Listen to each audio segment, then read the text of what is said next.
Thanks for listening to Uncle Sam's Soccer Podcast, keeping you up to date with the latest in American soccer.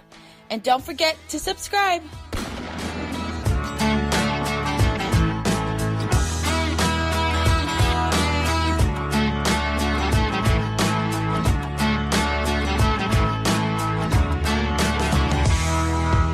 Hello everyone, welcome to Uncle Sam's Soccer Podcast. It is I, Steven Jodarand. Joining me today is Jake Watroba.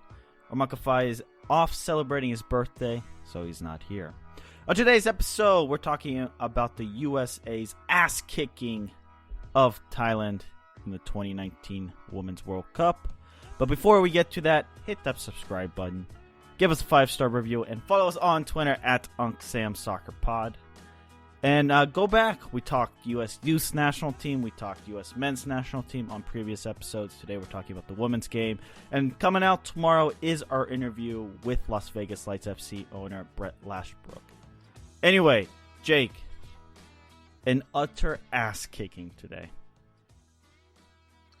Yeah, there's really no other way to describe it. A 13-0 drubbing to the Thai national team. That's something. I mean, there's really not much to say besides, the U.S. women's national team scored 13 times. Alex Morgan had 5 goals and 3 assists.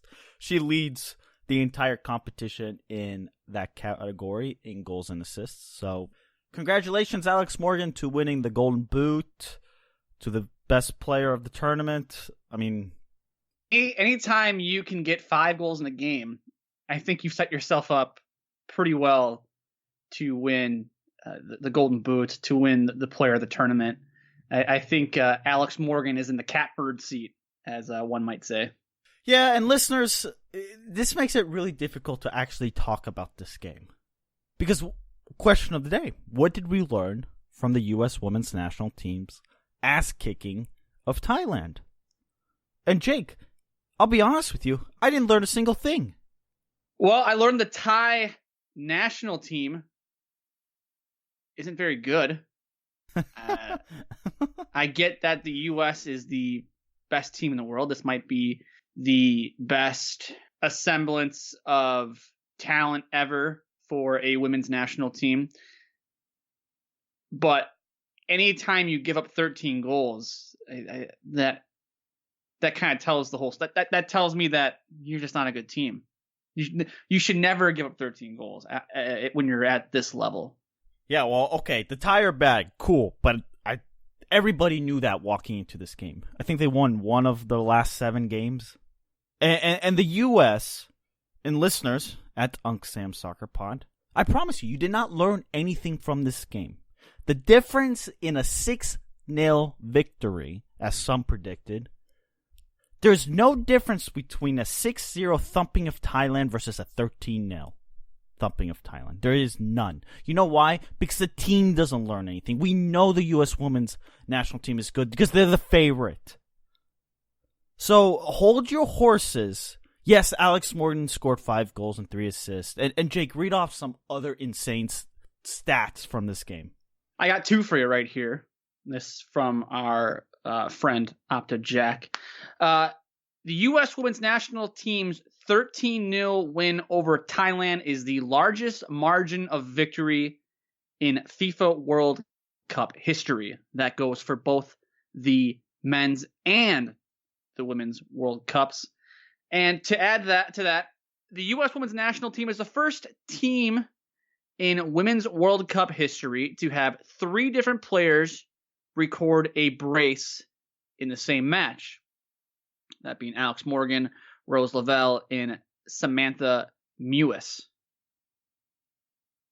Wow, congratulations. I mean, seriously, this was an unbelievable performance from the U.S. women's national team. But I can sit here and definitively say that this 13-0 victory is not going to matter whatsoever in the quarterfinals, in the semifinals, and in the final. Because you know why, listeners? Because people do not remember the crazy statistics and the crazy lopsided score lines if you do not win the trophy. Go ask the 2007 Patriots when they did not lose a single game in the regular season. if that season hurt, or if people really care that they went 16-0. I'm sure the Eli Manning and the New York Giants really cared that the Patriots went 16-0. You know why? Because they got the Lombardi Trophy. Go ask Golden State when they set the record for the most wins in an NBA season, how they felt walking off the court losing in Cleveland. It did not matter. We can go on about this 13-0 scoreline all we want, but come Sunday against Chile, it's going to mean insignificant. Yeah, they could go beat Chile 6-7-0, and wouldn't be surprised if that happens. And they're going to have a goal differential of 25 by the time the group stage is over. But when they play France in the quarterfinals and they lose, no one's going to care that they had a goal differential of 25 or whatever it may be coming out of the group stage. And believe it or not, listeners, adversity early on in the World Cup is actually kind of good. The teams that go far and win it all face adversity. They are battle tested. So when the U.S. women's national team faces a punch, will they be able to respond? Yes, they have the talent. Yes, they're the favorite. But adversity is adversity. There's not a single team, there's not a single individual that will face adversity and overcome it instantly. You're going to get knocked down. You're going to get punched. And Jake, I didn't learn anything from this. Crazy scoreline, crazy stats that come out of the game, but I simply didn't learn anything from it. And I don't know what you could have learned from this result. We all knew they were the best team in the world. We all knew that they're the favorite to win this World Cup. We all knew that Thailand's not a very, very good team. I don't know what you can take from this result and say, hey, look, we found this out about the U.S. women's national team. Or, hey, they did this. This is something they can build off of for their game against Chile, which, like you said, they're expected to win by at least 5 goals. There's no, I mean, it's, I guess I really don't know what else to say beyond that. There's really nothing good that came from this match unless you like watching just drubbings of the Thailand national team. In the history of the FIFA Women's World Cup, the U.S. has never lost its opener. 6 wins and 2 draws now. So congratulations, U.S. women. And I do want to turn the page here. Listeners, tweet at us. What did you learn from the ass-kicking of Thailand today in the World Cup? U.S. women's national team put 13 on the board. And Jake, I think you had one of my favorite tweets.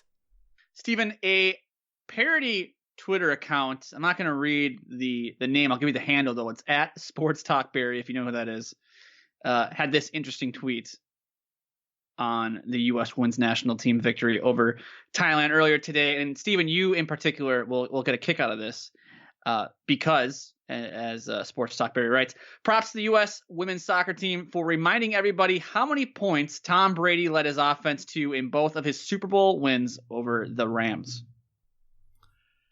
You know, part of me just wants to say, and actually this actually backs up my point. All that matters is the fact that Tom Brady won the Super Bowl.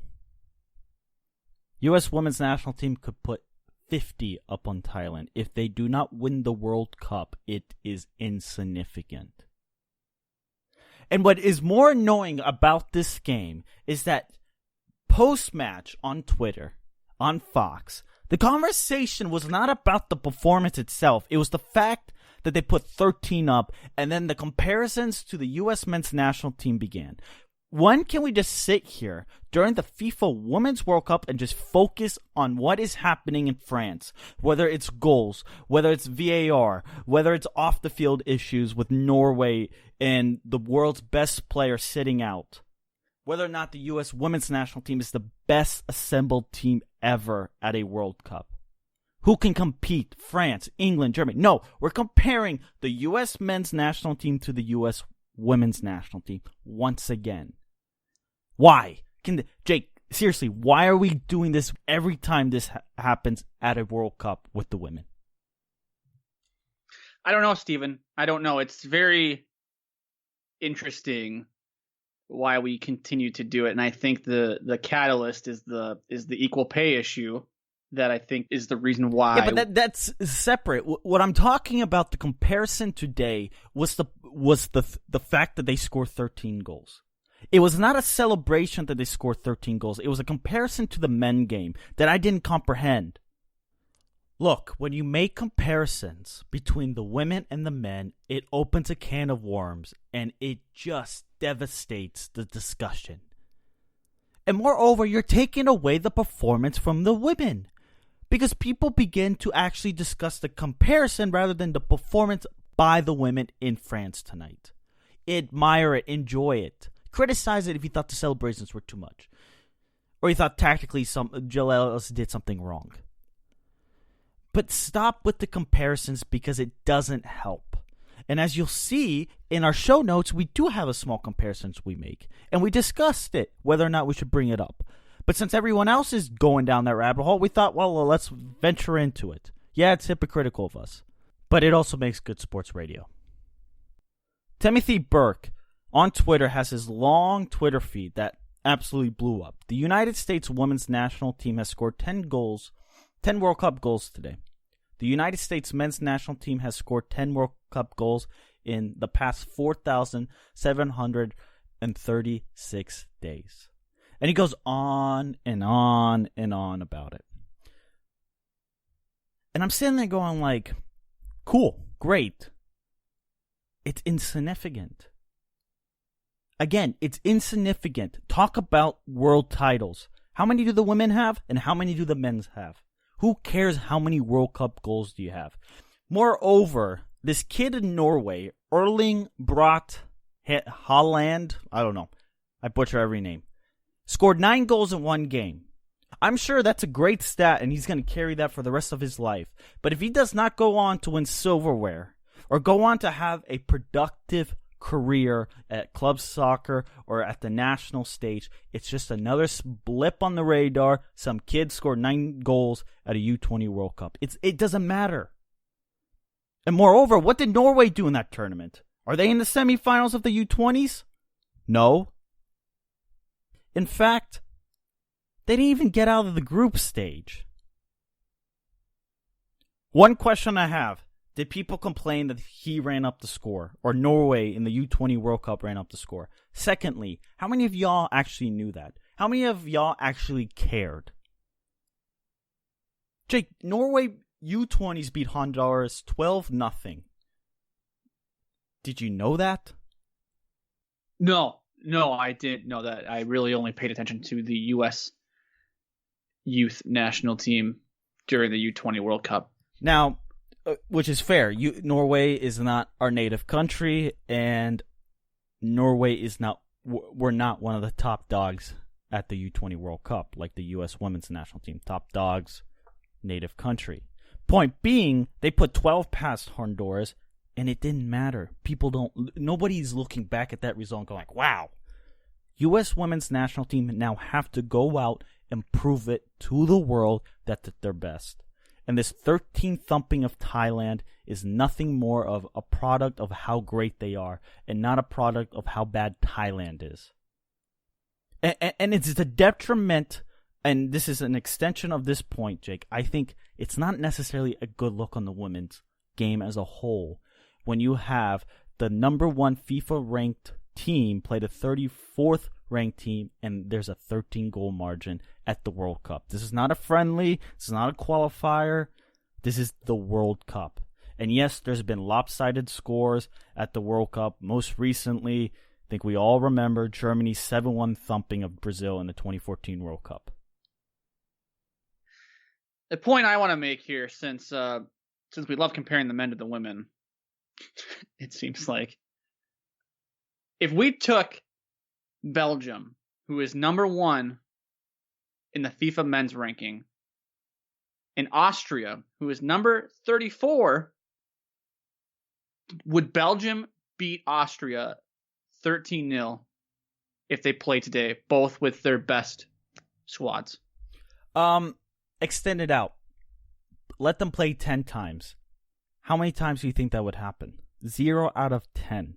If you were to play the women of U.S. versus Thai, you'd get the same scoreline or similar scorelines 10 out of 10 times. You would have 10-0, 8-0, 9-0 consistently. Just stop comparing the two. Enjoy this World Cup. Enjoy the fact that the U.S. have a shot of winning. Enjoy the talent that's out there. Enjoy it, because we've gone on a dry spell when it comes to U.S. at the World Cup because the U.S. men's national team missed out last summer. Enjoy this. And talk about the product on the field and not the off-the-field crap and this comparison stuff. Because it takes away from the women. It takes away from the performances of Alex Morgan. It takes away from Rose Lavelle. It takes away from Samantha Mewis. This nonsense. And Jake, let me ask you this, because we're going to shorten this show up a little bit, because there's really not much to talk about. It's just an ass-kicking of the Thai. But this running up the score, did you care? Honestly, in the celebrations post-match, because that seemed to get quite a bit of a ridiculous outcry on Twitter. I saw the argument, I think it was from Abby Wambach, that a lot of these girls were scoring their first World Cup goals. But to me, you get up 7-0, 8-0, 9-0, 10-0, 11-12, 13-0. What is there to celebrate? I get it. It's a big moment for you. But in the same sense, there needs to be a little bit of sportsmanship. Don't act like you just won the World Cup because you just scored, the 11th goal on Thailand. There needs to, I saw the video of them consoling, quote unquote, some of the women on the Thai national team there. But maybe you wouldn't need to console those women if you didn't score 13 goals on them.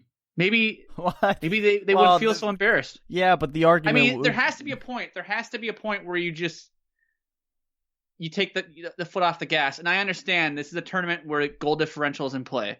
And if this Thailand team is as bad as the U.S. made them look today, then I guess, you maybe have to worry about Sweden hanging 10 goals in them too. But in the same sense, though, you're going to play Sweden in the final game for the group. In all honesty, you might want to lose the group. Maybe you don't want to play France in the quarterfinals. Maybe you want to avoid that. Or maybe you want to win. Maybe you want to win. Take care of business. You're the best team in the world. You should be able to handle Sweden. Sweden? It's just Sweden. Go beat Sweden. Exactly. That's what I didn't understand. Goal differential is going to matter. That's dependent on them drawing against Sweden. If the U.S. women's national team is the best team in the world, they should have no problem beating Sweden. But then this is the same U.S. women's national team that lost to Sweden. That's the most ludicrous in the Olympics. That's the most ludicrous explanation I saw on Twitter was goal differential. You know what nonsense that is? You had a better explanation saying this. Deal with it, Ty. It's the World Cup. We're here to score as many as we want. We're having fun. I don't care. They could have scored 22 on Thailand and it wouldn't have made a difference in my eyes. Yeah, it might leave a sour taste in some people's mouths, but Jake, I really don't care.